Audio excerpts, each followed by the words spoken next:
Kampung ini sangatlah unik, terdapat di tepian sungai yang melintas pusat kota Yogyakarta.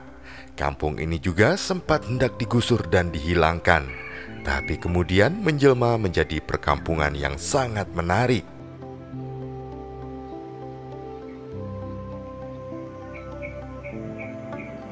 Senyum Indonesia dalam kunjung kampung kali ini menyambangi Kampung Kali Code.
Pagi hari yang cerah, rasanya cocok untuk berkunjung ke sebuah kampung yang terletak di pusat kota Yogyakarta.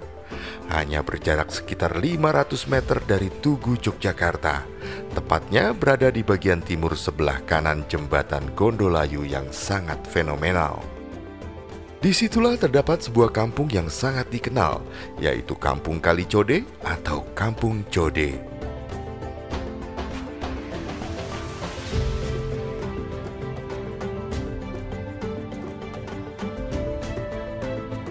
Kampung ini dikenal dengan penataan kampungnya yang penuh lorong dan gang seperti labirin, tapi penuh dengan nilai estetik.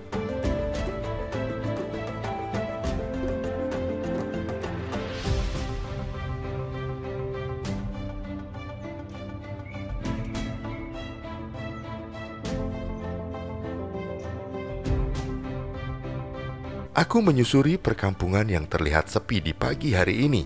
Tak terlihat kesibukan yang berarti. Meski terletak di pusat kota, tak begitu terdengar suara kebisingan kota di kampung ini.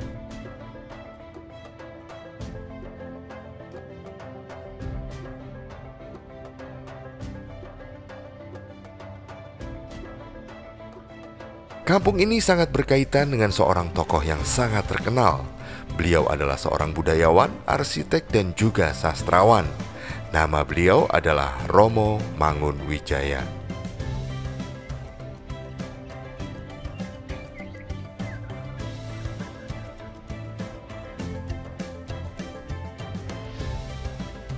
Cerita tersebut berawal di sekitar tahun 1980-an.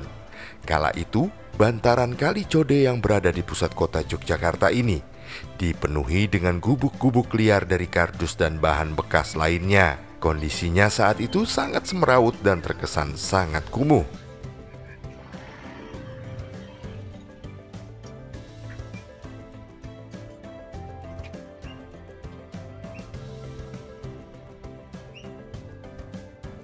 Penghuninya pun silih berganti dan secara administratif tidak diakui oleh pemerintah setempat. Kabarnya penggusuran sudah dilakukan berkali-kali tapi tak pernah berhasil.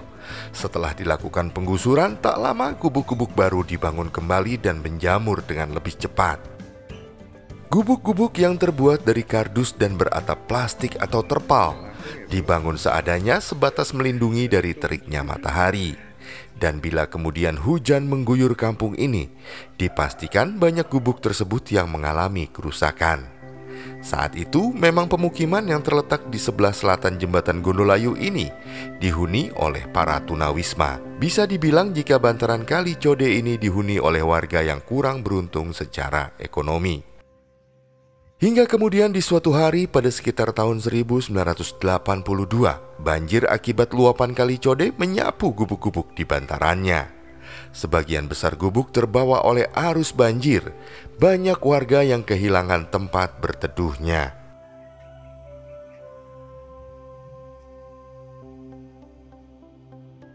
Di saat bencana banjir itu, seorang pria paruh baya datang ke lokasi tersebut dengan membawa sejumlah bantuan, mulai dari makanan dan bantuan lainnya.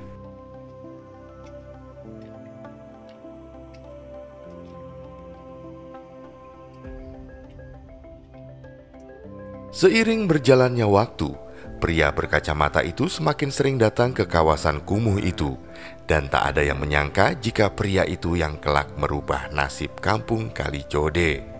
Selain datang dan membawa bantuan, pria berkacamata tersebut juga aktif bergaul dengan warga sekitaran Kali Code ini.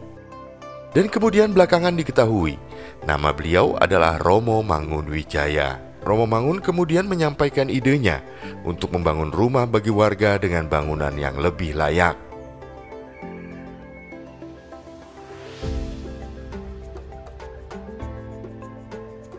Hal tersebut didasarkan keprihatinan beliau melihat para warga kehilangan rumah di saat banjir.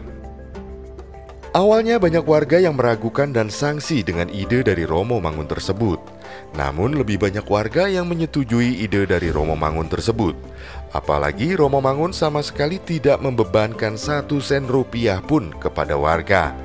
Hal itu membuat warga tertarik untuk mendukung ide dari Romo Mangun. Sebab kondisi keuangan warga juga sama sekali tak bisa membantu secara finansial.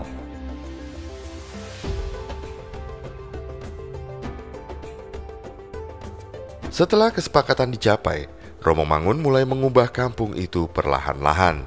Beliau menata kampung tersebut. Warga membantunya dengan tenaga, bekerja bakti dan bergotong royong membantu pekerjaan Romo Mangun. Menurut warga, Romo Mangun tidak sendirian. Ada beberapa mahasiswa yang ikut mengontrol pembangunan kampung Code kala itu. Mahasiswa tersebut bergantian mendampingi dan membantu Romo Mangun bersama warga.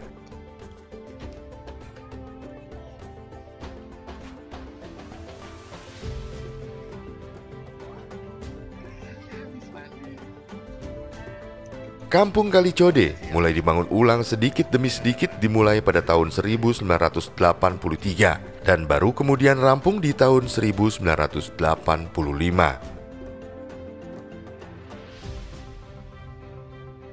Pekerjaan tersebut dilakukan berantai dan bergantian.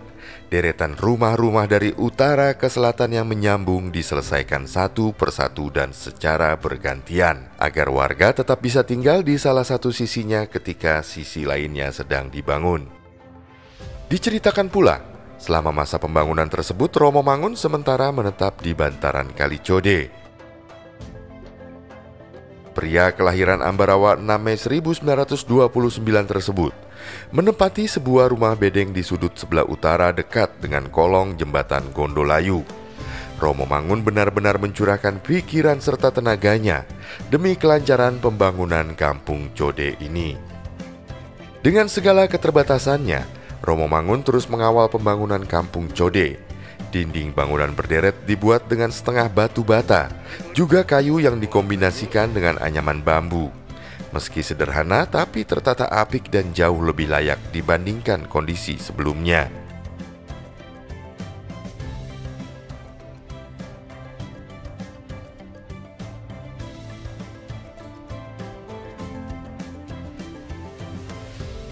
Sentuhan akhir dari pembangunan kemudian dipercayakan Romo Mangun kepada para mahasiswa seni rupa dari Sekolah Tinggi Seni Rupa Indonesia atau ASRI yang saat ini menjadi Institut Seni Indonesia atau ISI Yogyakarta. Sentuhan seni tersebut kemudian menjadikan kampung Code berwarna-warni jika dilihat dari atas jembatan Gondolayu dan sangat menarik perhatian. Kala itu semua mural didesain oleh mahasiswa ASRI dan warga yang membantu dengan mengecat serta pekerjaan-pekerjaan lainnya. Meski pembangunan kampung Code telah selesai, Romo Mangun tetap tinggal di kampung tersebut hingga 2 tahun kemudian. Selama tinggal di sana, Romo Mangun perlahan memperkenalkan koperasi dan pendidikan yang layak kepada warga.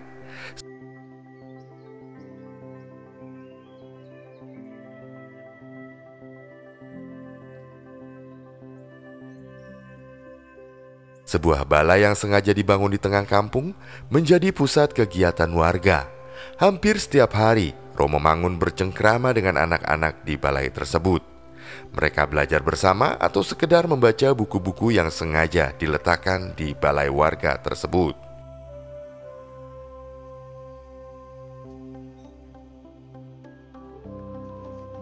Romo Mangun di mata warga kampung Code kala itu dikabarkan sangat dekat dengan anak-anak dan sangatlah penyabar.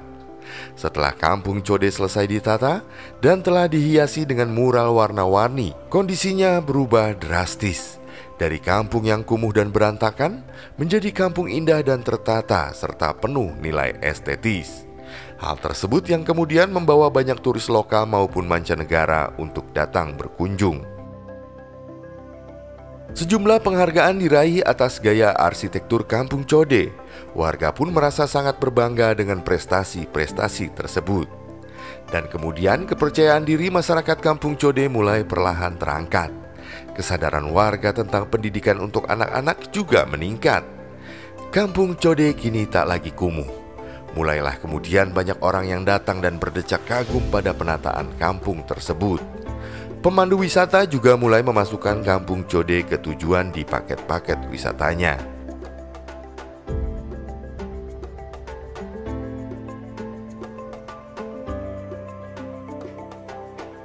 Seiring berjalannya waktu, beberapa warga kampung Code lebih memilih pekerjaan sebagai tukang beca dan sebagian lainnya berdagang kecil-kecilan. Banyak pula yang memilih berdagang angkringan di sepanjang jalan di atas perkampungan Kali Code. Angkringan ini juga hampir selalu ramai pembeli di setiap malamnya, apalagi di setiap musim liburan tiba.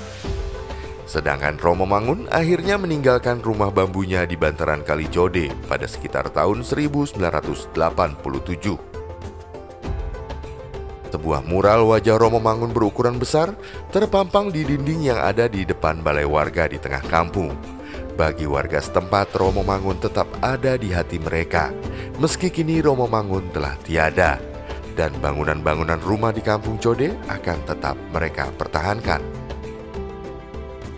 Setiap tahunnya di sebuah gereja di Jetis, menurut warga selalu ada acara yang digelar untuk memperingati hari meninggalnya Romo Mangun. Dan warga kampung Code selalu diundang. Dan warga dengan agama yang beragam dengan senang hati menghadirinya sebagai bentuk hormat dan terima kasih yang tak terputus kepada Romo Mangun Wijaya. Memang saat ini sudah mulai muncul banyak bangunan baru di wilayah kampung Code.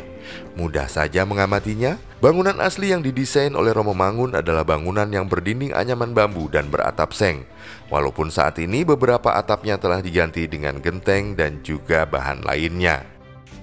Balai warga yang memiliki arsitektur unik berbentuk huruf A dengan cat warna-warninya hingga saat ini selalu ramai oleh berbagai kegiatan. Selain turis, kampung ini juga kerap didatangi mahasiswa yang ingin melihat dan belajar di kampung ini. Memang ketika memasuki kampung Code dan berjalan menyusuri gang-gang di dalamnya, ada suatu perasaan yang berbeda.